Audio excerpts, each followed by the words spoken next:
My sister slept with my ex, got pregnant, then tried to take my inheritance, but I exposed their evil scheme and destroyed their game forever. I'm 24 now, but this whole mess began a couple of years ago. Back then, I was in this relationship with a guy I met in college. Let's call him Jake. We hit it off pretty quickly. He seemed nice, thoughtful, and we had a lot in common. At first, things were going great. I was head over heels for him, and I thought this was the guy I was going to marry one day. So naturally, after about a year together, I decided it was time to introduce him to my family. Now, my family's a little, let's say, traditional. We're from a pretty conservative culture, and they have strong opinions about who you should date, how you should date, and when you should get married. They weren't thrilled when they met Jake. It wasn't like they were rude to him or anything, but I could tell they didn't really like him either. They didn't say much, just kind of gave me that "are you sure about this guy" look. I brushed it off, thinking they'd come around eventually. But here's the thing. While my parents were lukewarm about my sisters, they seemed to love him.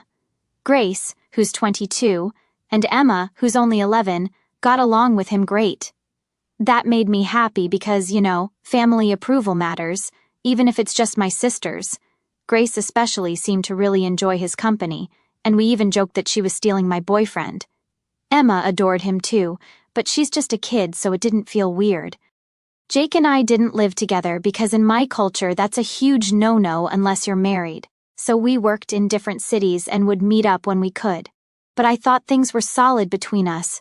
I trusted him completely. Why wouldn't I? He was my boyfriend, and he seemed to get along with the people closest to me. What could go wrong, right? Well, 3 months after Jake met my family, things took a turn. I was over at his place for the weekend. We'd had a normal day, nothing special, grabbed food, watched a movie, the usual. He went to take a shower, and his phone buzzed. Now, I'm not the type to go snooping through someone's phone. I really believe that if you trust someone, there's no need for that. But something that day just didn't sit right with me. His phone kept buzzing, and I don't know why, but I picked it up. Maybe part of me already knew something was off.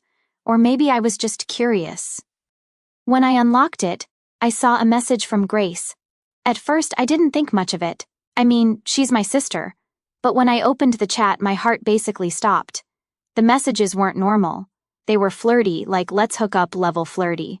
I couldn't believe what I was seeing, my sister and my boyfriend. I started scrolling up through the conversation and it got worse. There were months of this stuff. Late-night messages, inside jokes that I didn't know about, and even plans to meet up behind my back. I felt sick. Like, how long had this been going on? The person I trusted most and my own sister. I took screenshots of everything. My hands were shaking and I couldn't think straight, but I knew I needed proof. I sent the screenshots to myself and just left his place without saying a word. I didn't wait for him to get out of the shower. I didn't give him the chance to explain or lie to me. I just bolted. As soon as I got home, my phone started blowing up with calls and texts from Jake. He must have realized something was wrong when he saw that I'd left. I ignored everything. I couldn't even look at my phone without wanting to scream. Eventually, I sent the screenshots to our friend group's chat and blocked him. I didn't care about the fallout at that point. I was done. I had no patience for lies or betrayal. But what hit me the hardest was Grace. Jake's betrayal hurt like hell, but Grace, that was another level of pain. She wasn't just my sister. We grew up practically inseparable. With our parents being absent and wrapped up in their own world most of the time, Grace and I had always leaned on each other. We were only 2 years apart, and we had always been there for each other. Or so I thought. The next morning, I couldn't take it anymore. I packed a bag and flew straight back home to confront her. I didn't care what kind of scene I was about to make. This was bigger than just a fight. It felt like my whole world was crashing down. When I walked into my parents' house, Grace was there like nothing had happened, just sitting at the kitchen table scrolling on her phone. I slammed the screenshots down on the table in front of her. Our mom and dad were both there too. Grace didn't even try to deny it. She just looked at the messages and shrugged like it was no big deal. She actually said, "Yeah, I did it. So what?" I wanted to scream. How could she act like this didn't matter? Like she hadn't just destroyed our relationship for good? My mom lost it. She slapped Grace across the face, something I had never seen her do.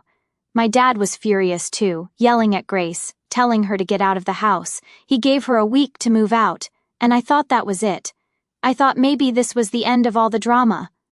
But 2 days later, Grace dropped another bomb on us. She was pregnant with Jake's baby.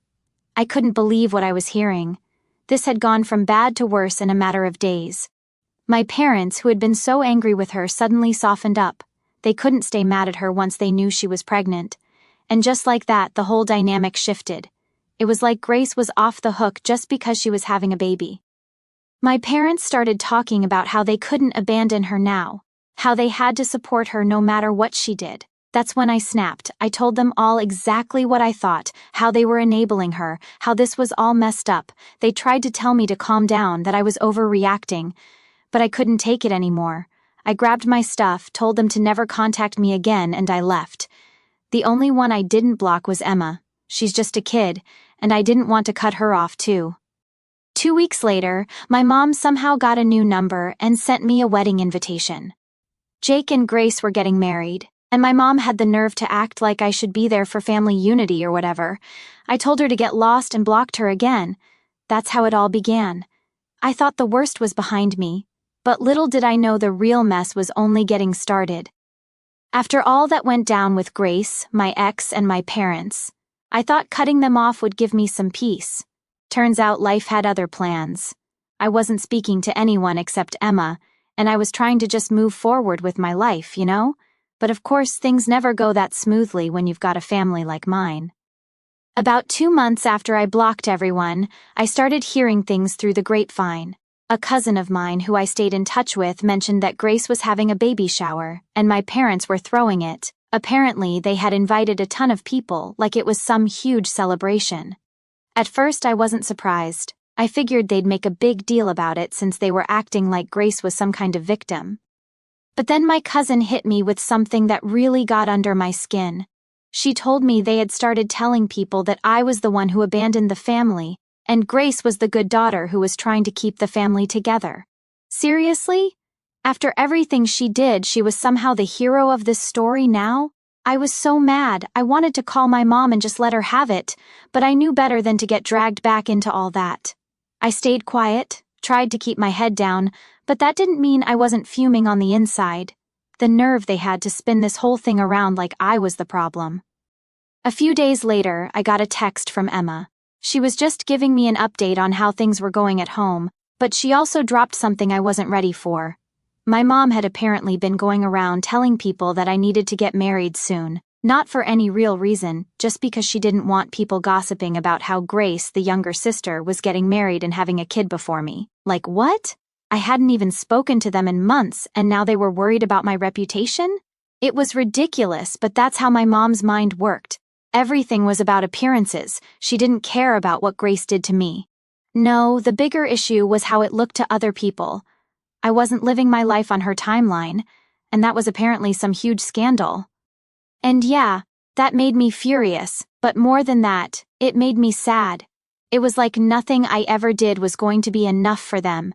Even when I cut them off, they still found a way to control the narrative, to make me look like the bad guy. So, fast forward a bit, Grace's wedding happened. Obviously I didn't go, but I heard all about it from my cousin. Apparently it was this big fancy thing.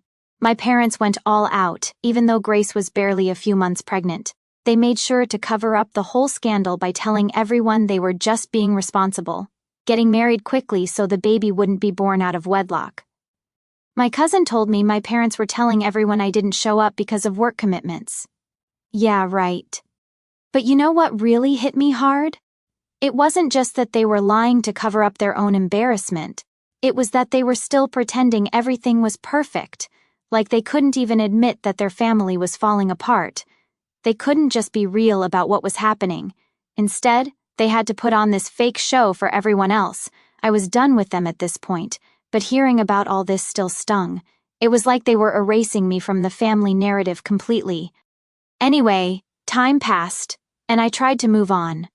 I threw myself into work and focused on building a life for myself. For a while, things were quiet. I wasn't hearing much from my family, and I figured maybe they had finally just left me alone. But of course, that's not how it works in my family. One night, I got a call from Emma. It was late, and I was about to go to bed, but something about the way the phone rang gave me a bad feeling. When I picked up, Emma was crying. She could barely get the words out, but eventually she told me that our dad had passed away. I was stunned. I mean, I didn't have the best relationship with him, but still, he was my dad. What really pissed me off, though, was that it was Emma who had to call me. My mom didn't even bother. I hadn't heard a word from her. Emma told me that our dad had been sick for a while, but they hadn't told me. My mom decided to keep it from me because she didn't want to stress me out. Can you believe that? My own father was sick, and they didn't think I had the right to know. The next morning I booked a flight back home. I didn't care about all the drama anymore. I just wanted to be there for Emma. When I showed up at my parents' house, it was like walking into a battlefield. My mom and Grace were there, and the first thing they did when they saw me was start yelling. They accused me of only coming back for the money, like that was the only reason I'd want to be there. Grace was especially nasty, calling me selfish, saying I abandoned them when they needed me most. I didn't even get the chance to grieve. Everyone was so focused on the inheritance, on who was getting what, that they barely even talked about Dad. It was disgusting. And as if things weren't bad enough, when they read the will, all hell broke loose. Turns out Dad had left me the largest share of his assets. I was shocked. I wasn't expecting anything from him, especially after how things had gone down. But there it was. In writing, I got 40%, Emma got 30%, Mom got 20%, and Grace, she got 10%. You'd think I'd feel relieved, right? Like finally some justice.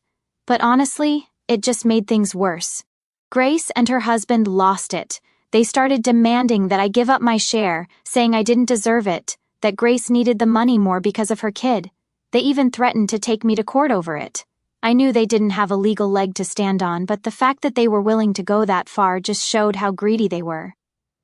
It was all about money to them. They didn't care about family or what was right. They just wanted to get their hands on whatever they could. I told them I wasn't giving up anything, and that's when things got nasty. Grace's husband started making threats, saying I'd regret it if I didn't do what they wanted. I knew it was all just talk, but still, it was unsettling. I was already dealing with the loss of my dad, and now I had to put up with this crap on top of it. It was too much. After the will reading, I went back to my hotel to clear my head. I thought about everything that had happened, all the lies, the betrayal, the greed, and I realized something. I wasn't going to let them push me around anymore. I'd spent too long letting my family control my life, and it was time to stand up for myself. So after the whole inheritance blow-up, I thought things couldn't possibly get worse. I mean, they already accused me of coming back just for the money, and Grace and her husband were trying to bully me into giving up my share. But I wasn't going to budge. I knew I had the legal right to what my dad left me, and honestly, after everything they put me through, there was no way I was giving in. Anyway, a couple of days after the will reading, I got a message from my lawyer. We had a meeting scheduled to go over some more details about the estate, and honestly, I just wanted to get it over with. I was tired of all the drama and just wanted to settle everything so I could go back to my life. But when I got to the lawyer's office, he hit me with something I wasn't expecting. Turns out my dad had written me a letter before he passed away. The lawyer handed it to me and said that my dad had asked him to give it to me when the time was right. I sat there for a minute just staring at the envelope, not sure if I even wanted to open it. I had so many mixed feelings about my dad. Like, yeah, he left me the largest share in the will, but he also never really stood up for me when all the crap with Grace went down. I was angry with him, but at the same time, I missed him. It's hard to explain. So I finally opened the letter. It wasn't long, just a couple of paragraphs. But what he said kind of hit me. He apologized for not being there for me when I needed him. He said he knew he should have done more, but he felt trapped by the situation with my mom and Grace. He admitted he had regrets, especially about how things ended between us. Reading that, I didn't know whether to cry or be angry. Part of me felt a little bit of closure, but another part of me was just pissed that he didn't say any of this while he was alive. After reading the letter, the lawyer and I went over a few more things about the estate, but my mind was elsewhere. I couldn't stop thinking about how different things might have been if my dad had just spoken up sooner, if he had stood up for me instead of staying silent. Maybe we wouldn't be in this mess right now. But it was too late for all that, and there was nothing I could do to change the past. On my way back to the hotel, I got a call from Emma. She was really upset because apparently Grace had been saying some pretty nasty things about me around town. She was telling people that I was trying to steal the inheritance and that I was turning the family against her. I wasn't surprised, honestly. Grace always knew how to play the victim and make herself look like the innocent one, but it still hurt to hear that she was spreading lies about me. When I got back to the hotel, I decided to take a break from all the drama and spend some time with Emma. I picked her up, and we went out for dinner. We talked about everything that had been happening, and I tried to reassure her that none of this was her fault. She was just caught in the middle of all this, and I hated that she had to deal with it. But the next day, things took another turn for the worse. I woke up to a bunch of missed calls and texts from unknown numbers. At first, I thought it was just spam, but then I started reading the messages. They were all threatening, calling me names and accusing me of trying to tear the family apart. Someone even said they were going to make me pay if I didn't back down. I had no idea who was behind it, but I had a feeling Grace's husband was involved. He had already threatened me once, and I wouldn't put it past him to try something like this. I forwarded everything to my lawyer just in case things escalated, but honestly, it was starting to get really scary. It's one thing to deal with family drama, but when people start making threats, it's a whole other level. Later that afternoon, I went to my car only to find that someone had slashed my tires, all 4 of them. I was completely freaked out at this point. I mean, who does that? I knew Grace and her husband were angry, but this felt way too extreme. It was like they were willing to go to any lengths to get what they wanted. I called the police and filed a report, but I didn't have much hope that they'd catch whoever did it. Still, I wasn't going to let them intimidate me. I was already dealing with enough, and the last thing I needed was to be scared every time I walked out the door. I talked to the hotel staff, and they beefed up security around the property, so that made me feel a little better. But it was clear this wasn't going to end anytime soon. A few days later, we had another meeting with the lawyer to finalize some things with the estate. Grace and her husband were there, and the tension in the room was thick. They barely said a word to me, but the glares they were giving me said enough. At the end of the meeting, Grace's husband pulled me aside and told me I was making a huge mistake by not giving up my share. He said I'd regret it, and that this wasn't over. I didn't even bother responding. I just walked away. I wasn't going to let him scare me into doing something I didn't want to do. But deep down, I knew this wasn't the end of it. Grace and her husband weren't going to stop until they got what they wanted, and I had to be prepared for whatever came next. That night, I sat down and thought about everything that had happened since my dad passed. The lies, the threats, the vandalism. It was all so exhausting. I just wanted it to be over. I wanted to move on with my life and leave all this behind. But I knew that wasn't going to happen as long as Grace and her husband were around. Still, I wasn't going to give up. I'd been through too much to let them push me around now. They could make all the threats they wanted, but I wasn't backing down. This was my life, my inheritance, and I was going to fight for what was right. And if they thought they could scare me into submission, they were in for a rude awakening. Things didn't calm down after that last meeting with the lawyer. If anything, they got worse. Grace and her husband were getting more and more desperate, and honestly, it was starting to feel like I was in the middle of some bad movie. The threats kept coming. The nasty texts from random numbers didn't stop, and I was just mentally drained. One night, about a week after the tire slashing incident, I was heading back to the hotel after dinner with Emma. She had been staying over with me for a few days, which was honestly a relief. It was nice to have someone on my side in all this mess. We were walking through the lobby when I noticed this guy just standing there watching us. At first, I thought maybe he was just some random person waiting for someone, but when we passed by, he followed us. I tried not to freak out, but the whole situation had me on edge already. We got into the elevator, and as soon as the doors closed, I looked at Emma. "Did you see that guy?" I asked. She nodded, looking just as nervous as I felt. Yeah, he was staring at us. We got to our room and I immediately called the front desk to report the guy. They said they'd check the cameras and send someone up to patrol the floor, but still, it didn't make me feel much better. This whole thing was getting way too close for comfort. I couldn't shake the feeling that Grace's husband was behind this somehow. I mean, who else would go to these lengths just to scare me? That night, I barely slept. Every little noise had me jumping out of bed, convinced someone was trying to break in or worse. It was like living in a nightmare, and all I could think about was how to make it stop. The next morning, I decided I needed to take some serious action. I called my lawyer and told him everything about the threats, the weird guy in the lobby, the slashed tires. He agreed that things were getting out of hand and suggested we get a restraining order against Grace's husband.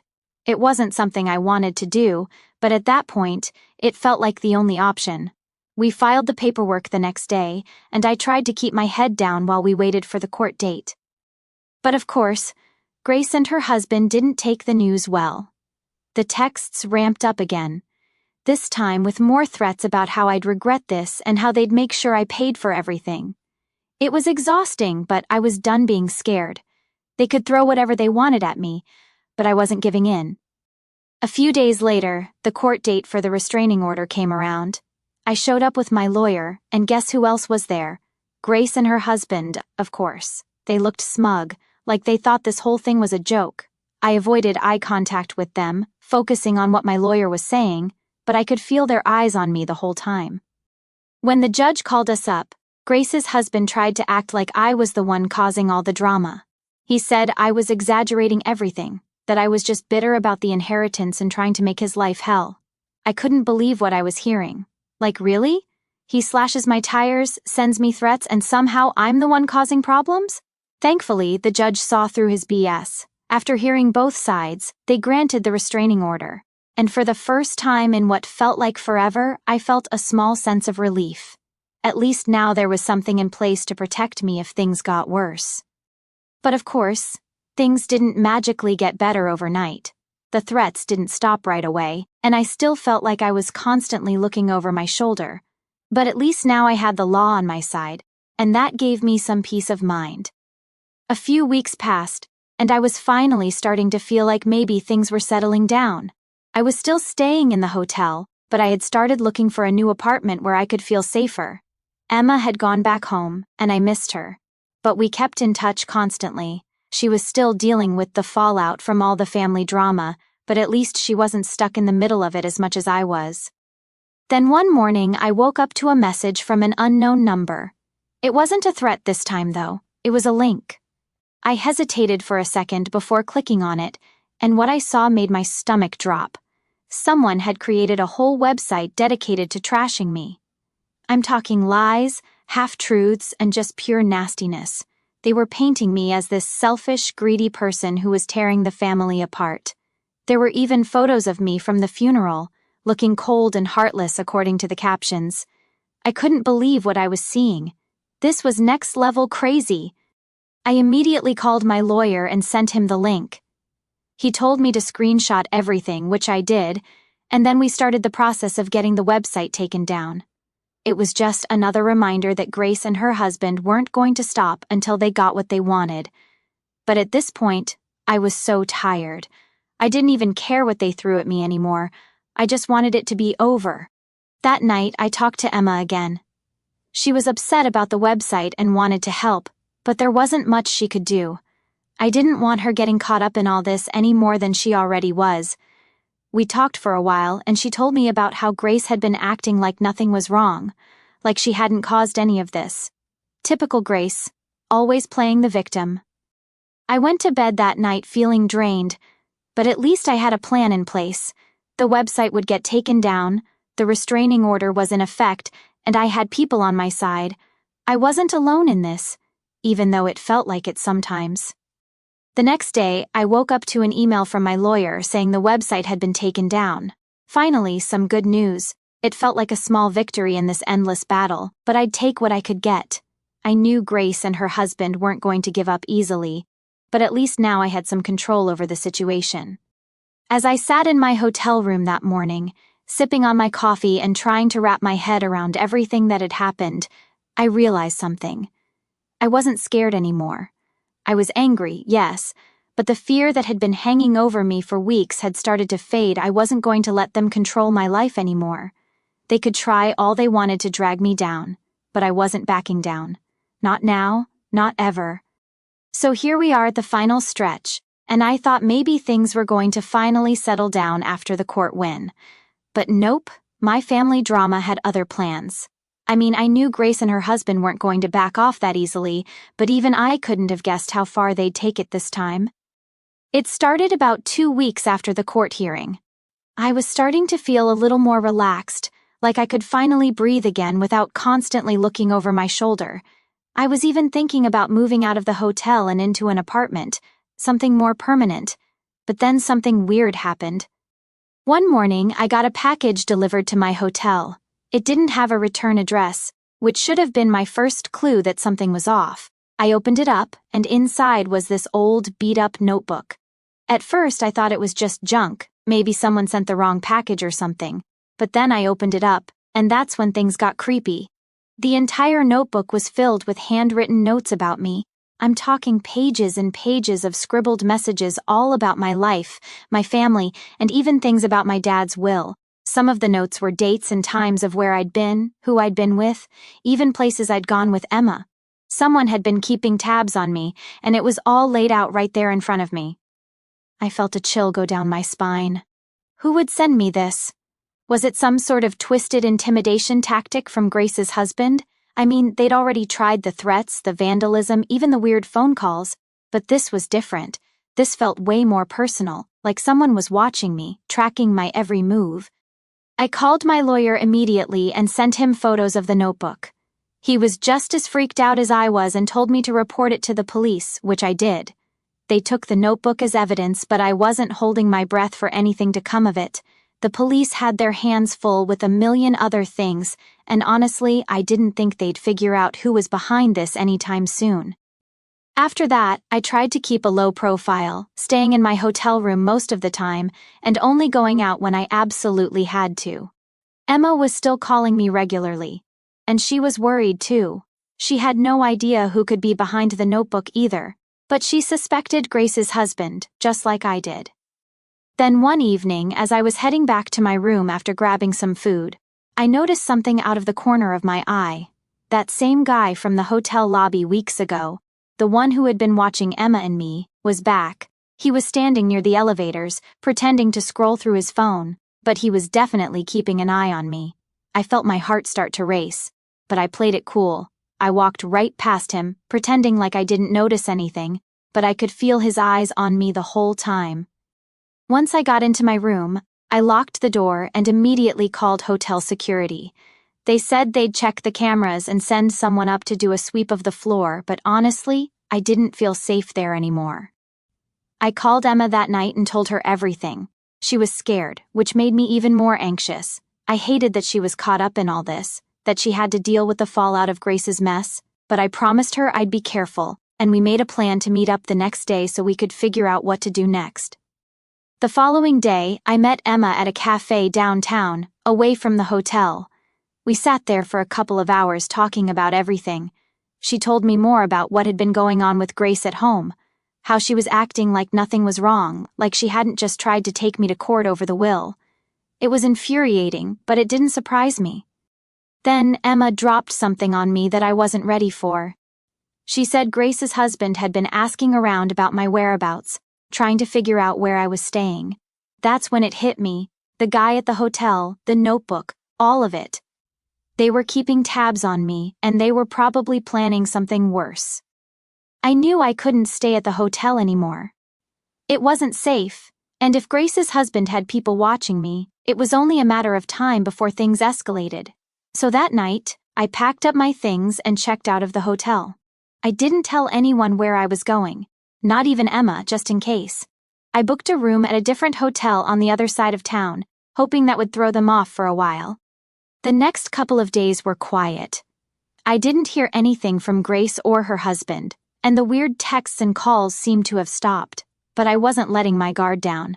I knew better than that by now. Then out of nowhere, I got a call from my lawyer. He had some news that caught me completely off guard. Grace's husband had been arrested. Apparently, he'd been caught trying to break into my old hotel room. I didn't know what he was planning to do, but whatever it was, he got busted before he could follow through. I felt a mix of relief and anger, Relief that he was finally out of the picture, but anger that it had come to this. I mean, what kind of person goes that far just for some inheritance money? It was insane. The police told me they were investigating, and I'd probably have to go to court again to testify, but at least now I knew I was safe, at least for the time being. After that, things finally started to calm down. The police kept me updated on the case, and my lawyer was confident that Grace's husband wouldn't be able to pull anything like this again. Not with the charges he was facing. I moved into a new apartment a few weeks later, somewhere Grace and her husband didn't know about. I kept in touch with Emma, of course, but I made sure she didn't tell anyone where I was living.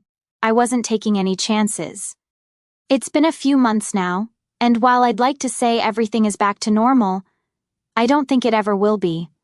There's still a part of me that's always on edge, always looking over my shoulder, wondering if Grace or her husband will try something again. But for now, I'm just trying to move on with my life, to rebuild after everything they put me through. Looking back, I can't believe how far this all went. It started with Grace betraying me with my boyfriend, and somehow it escalated into threats, court battles, and restraining orders. But through it all, I've learned something important. I'm stronger than I ever thought I was, and no matter what, I'm never letting anyone take advantage of me again.